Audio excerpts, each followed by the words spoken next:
Hi everyone, Ben here from Shrub Cycling. In this video, papakita po namin yung Audax Cavite Recon namin. Andito po kami ngayon sa Cavite State University. Naghahanap po kami ng mapaparkingan. Finally, nakita po namin yung 7-Eleven sa gilid at doon po kami nagparking. Ito po yung nutrition namin today, cookies from My Sweet Escape and Booster C na isi-share po natin sa ating mga kasama na si Jay at ang isa po din nating athlete na si Mar. Kukuha ka, 4. Gagamitin natin today. Kahit ano dyan. Yun, makabay.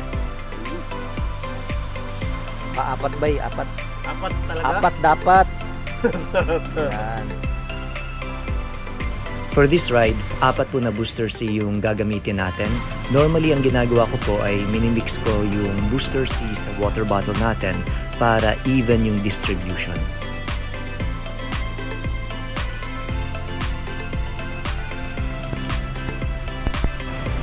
At exactly 6:15 AM, nag-ride out na po tayo simula dito sa 7-Eleven ng Cavite State University. Ang start mismo ng Audax ay sa loob ng Cavite State University. Pero hindi po tayo pinayagan na pumasok ng security guard kaya doon po tayo nag-park sa 7-Eleven at doon na rin po tayo nag-start. During Audax, ingat po tayo dito sa part na to kasi medyo makikot yung daan at alam po natin na yung roads ay hindi po isasara.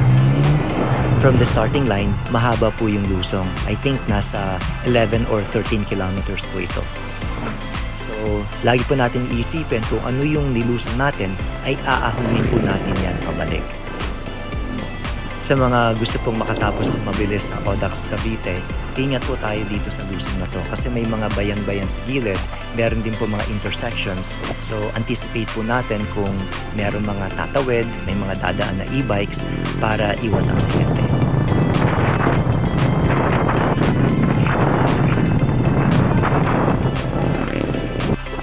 Kung mapapansin po natin, hanggang ngayon free wheel tayo ng free wheel. Minsan lang po tayo nakakapag-pedal kasi mahaba po itong descent na to.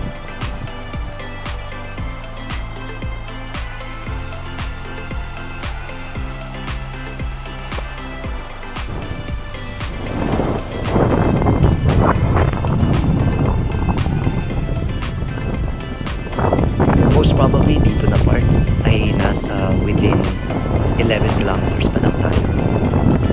We are taking it easy sa ride na to kasi nagme-memorize po tayo sa terrain at saka yung mga lilikuan. Fortunately, ang gamit po natin na bike computer ay yung Wahoo, so kahit papano guided po yung turn by turns dito sa ruta na to. Sa ruta na to, ingat lang din po tayo sa daan kasi meron pong mga sirang kalsada.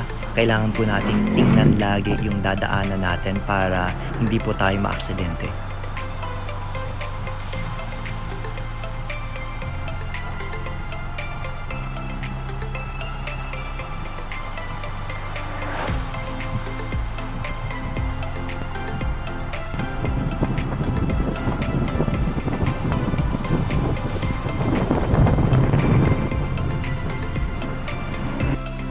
At dito na ang start ng ahon ng Kaibiyang.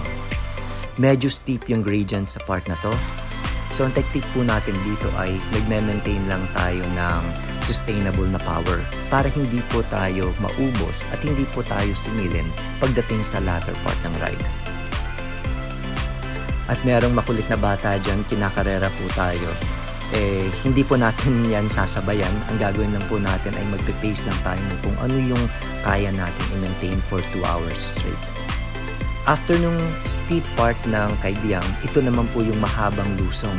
So dito na part, ingat po tayo kasi meron po maraming mga mabibilis na nakamotor at saka nakakotse.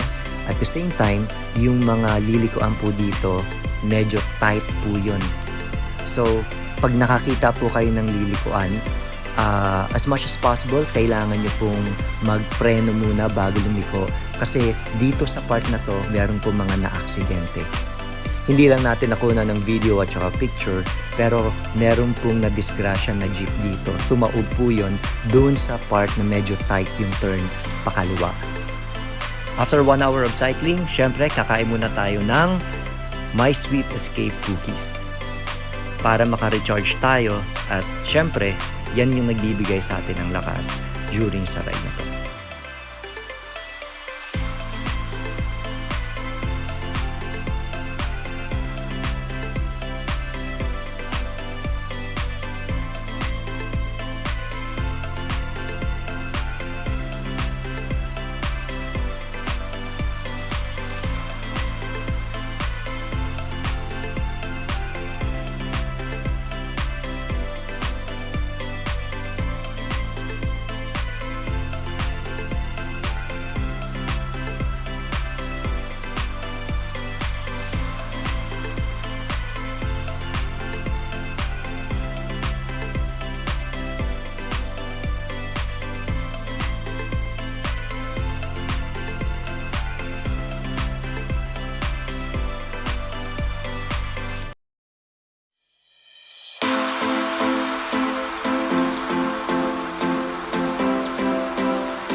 kahit gaano kahirap tong rutang to, wag na wag niyo pong kakalimutan na mag-enjoy sa magandang scenery dito sa park na to. Kung titingnan nyo dyan sa harap at saka sa right side, makita po natin na overlook niyan ng West Philippine Sea. Refreshing yung view na yan, so please enjoy it habang lululusog. Pero, syempre, ingat po tayo. After ng ahon ng Kaibiyang, ay meron pong tatlong bukol tayong aabunin. Sa dito na park, ay nagmamanage ulit din po tayo ng power. Hindi po tayo magtataas ng power ng maahon. Kasi alam po namin na mas mahirap sa 80 km park, which is yun na po yung red rocks. Mas mataas yung gradient doon, so dito pa lang nag-conserve tayo ng energy. Si Marco ay pinupulikat sa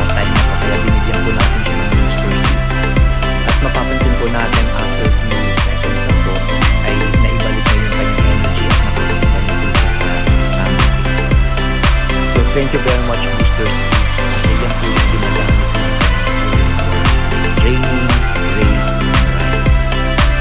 Sobrang safe niyang gamitin.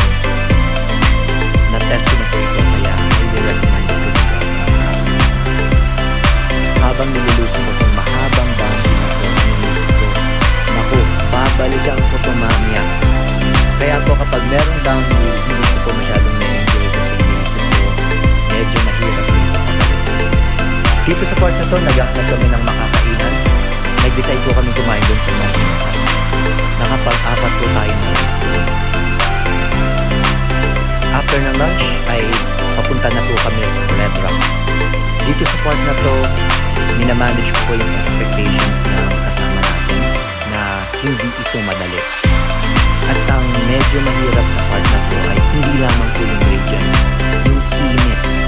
Kasi nag-start po kami mag-climb ng Red Rocks sa mga around 10 a.m. So, para po kami niluluto sa loob ng tubig kasi sobrang init. Ang nangyayari po kapag sobrang init ay mabilis po tayo mapagod, mabilis din po tayo mabuhaw. So, kapag ganun po nangyayari, mas importante po na nakakapag-manage tayo ng power para hindi po tayo manggong at mag-practice. Kaya dito sa part na to, nag-maintain po kami na Sunggusan through papunta po sa paanan ng Red Rocks.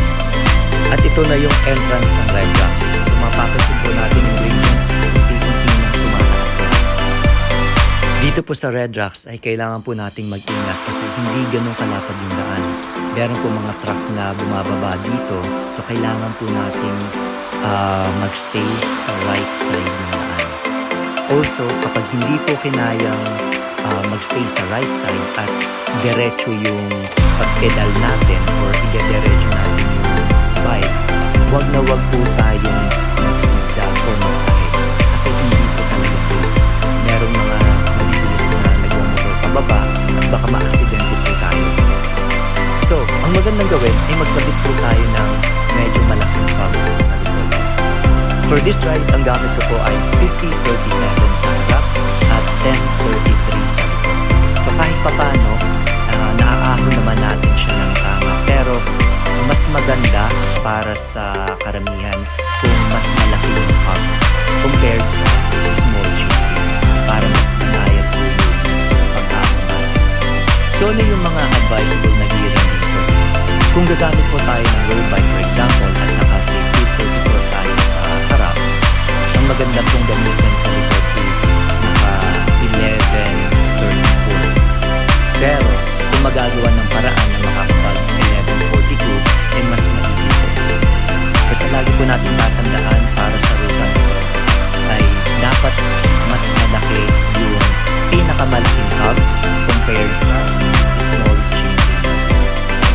Pero kung meron kayo mas maliit na chain ring like 48-32 o kaya 46-30, malaking bagay na po yan. Sobrang crucial ng location at saka inumin sa part na ito kasi I think nasa 10:30 a.m. or 11 a.m. na kami sa part na ito. Sobrang init. So, malaking bagay na nakakainom at nakakakain sa part na ito.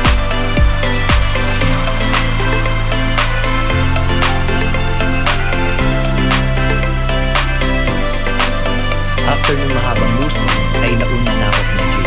Inisip ko, magta-test ako ng power ng endurance ko.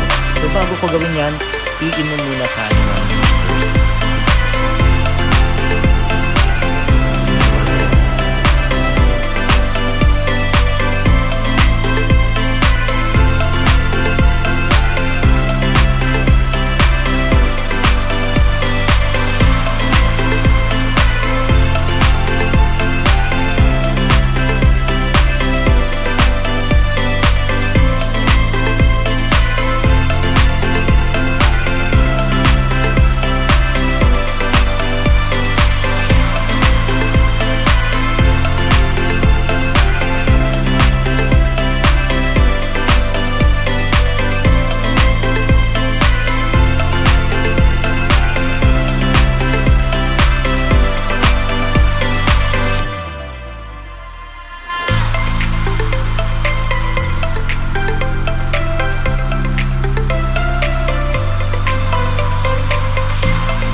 yan yung intersection after ng red rock.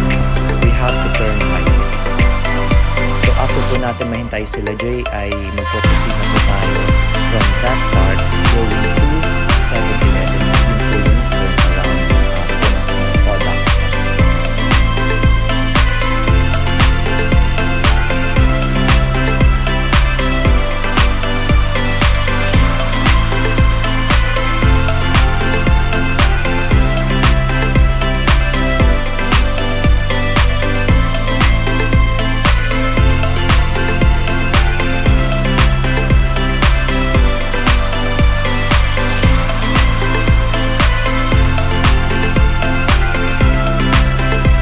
Diyan sa right side, makikita po natin yung 7-Eleven. Diyan po muna tayo. After namin mag-take ng short break, ay babalik na po tayo. Ang masaya sa part na to is from 7-Eleven going to Red Rocks ay mostly mga luso. Pero syempre, doon naman sa Red Rocks sa part, may mga konting ahinin. Kasi nung papunta tayo ay may mga luso. So, tulad ng sinabi natin sa una, kung ano yung nilusong natin papunta, aakunin natin pabalik. Pero for me personally, mas madali na po yung pabalik from 7-Eleven going back to Indang, which is yung specifically Cavite State University.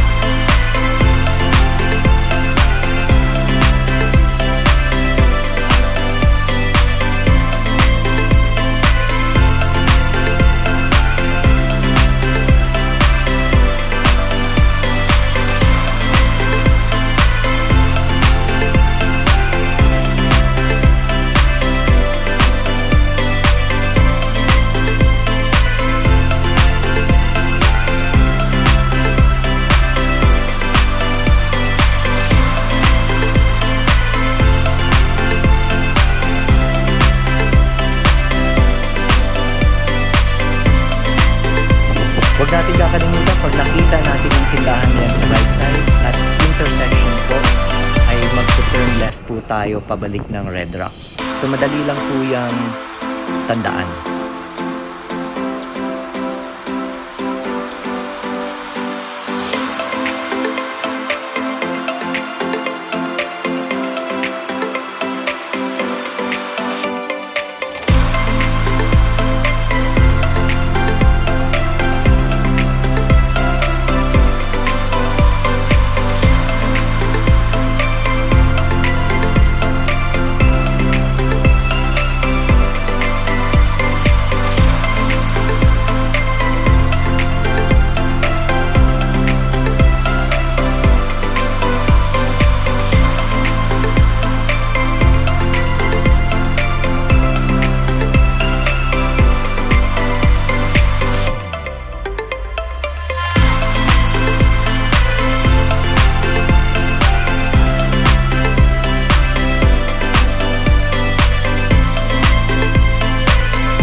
Sa part na to ng Red Rocks, dapat sobrang ingat po tayo kasi short po yung turns, tapos matindi po yung lusong. So, siguraduhin po natin na yung brakes natin ay maganda at maayos yung performance kasi baka dyan po tayo mag-splash.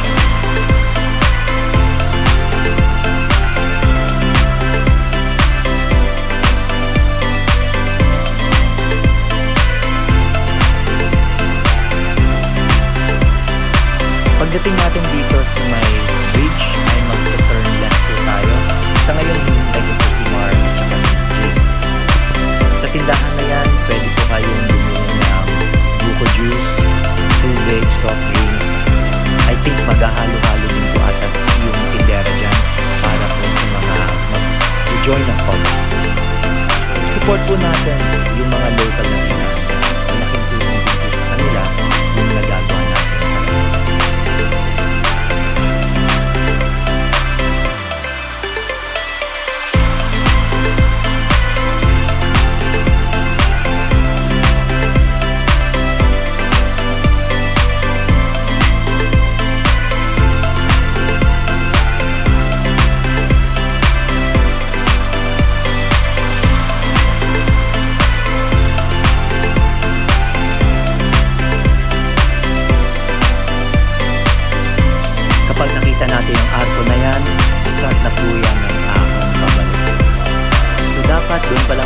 kasalukuyan nakapag-recover po tayo, nakabili na po tayo ng pagkain kasi from here, going back ay medyo matindi po yung ahon.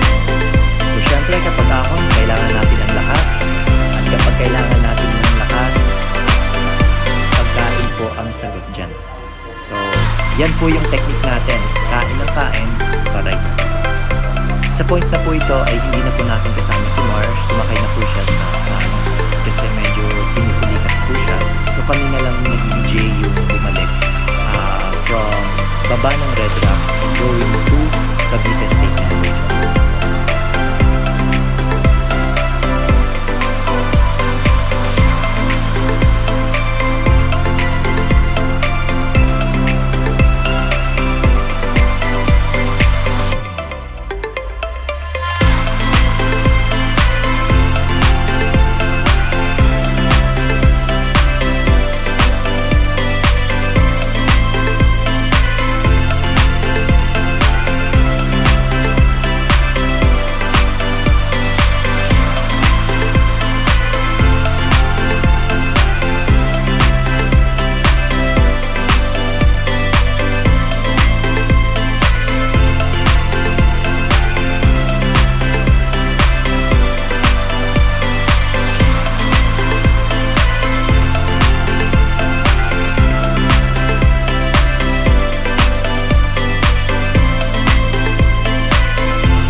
Pagdating dito sa kilometer 150 ay titigil po tayo dito sa tindahan para hintayin si Jay at saka yung sa Mar.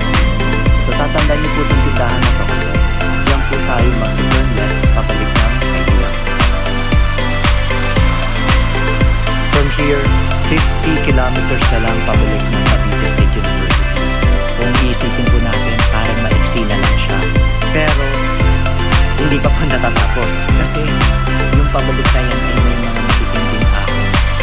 Kung matatandaan natin, yung kay Biang marami din po siyang lusong na mahaba. So yun po yung mga crucial na climbs na dadaanan po natin pabalik.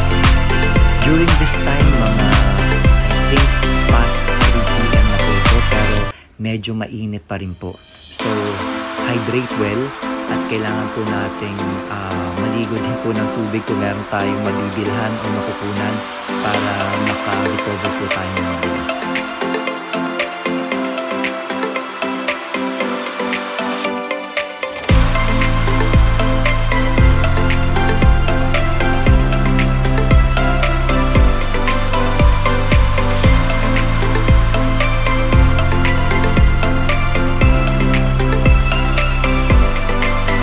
Dito sa part na to, mag-ingat po tayo kasi marami po mga sasakyan at may mga motor din po na bigla na lang mag-U-turn. So, keep your eyes on the road. Sa part na to, kailangan pong focus tayo sa daan kasi marami po diyang mga sasakyan at saka mga motor. At the same time, meron din po diyang mga motor na bigla na lang mag-U-turn. Na-aksidente po ako kanina dyan. Pero buti na lang po wala pong sira sa bike tsaka wala din po sugat or injury na matama.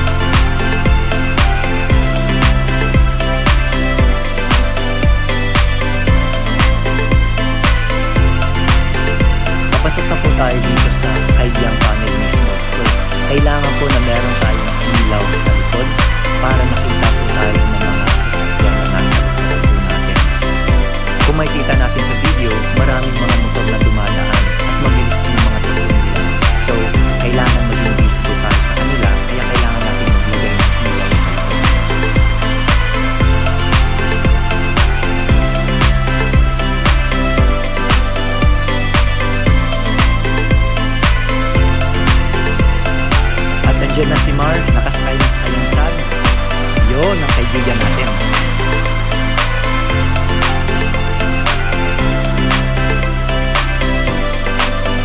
part na to, nag-decide na ako na umuna na kay Jay at doon ko na lang sila hihintayin sa 7-Eleven ng Cavite State University. Dito na part ay mahaba po yung lusong, so medyo delikado din kasi may mga makakasabay tayong mga kotse, may makakasalubong din tayong traffic minsan. Meron din pong bus na dumadaan dyan. So, ingat na lang po sa lusong para hindi po tayo ma-disconnect.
Dito natapos ako nagluso ng Talyang.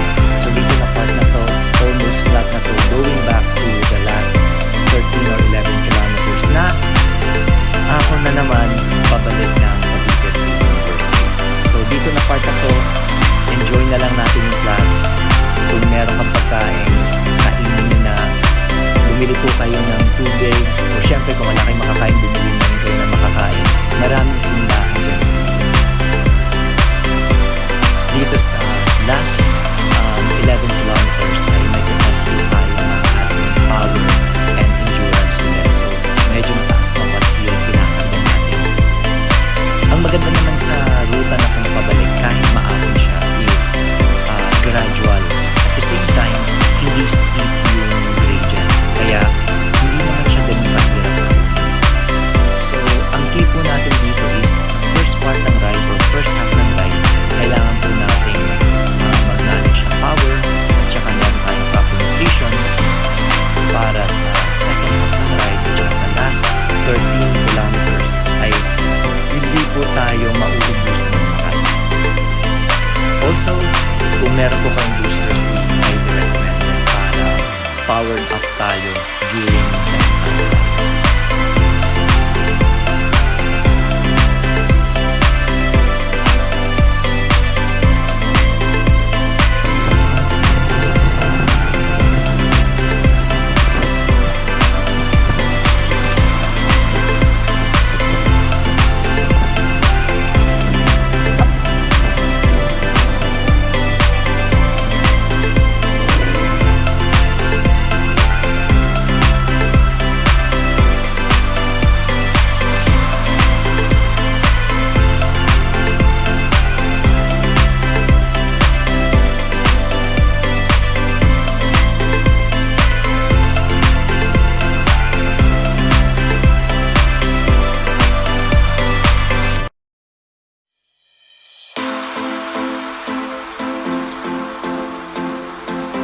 At pag nakita po natin yan, yung rotonda na yan, andyan na yung finish line.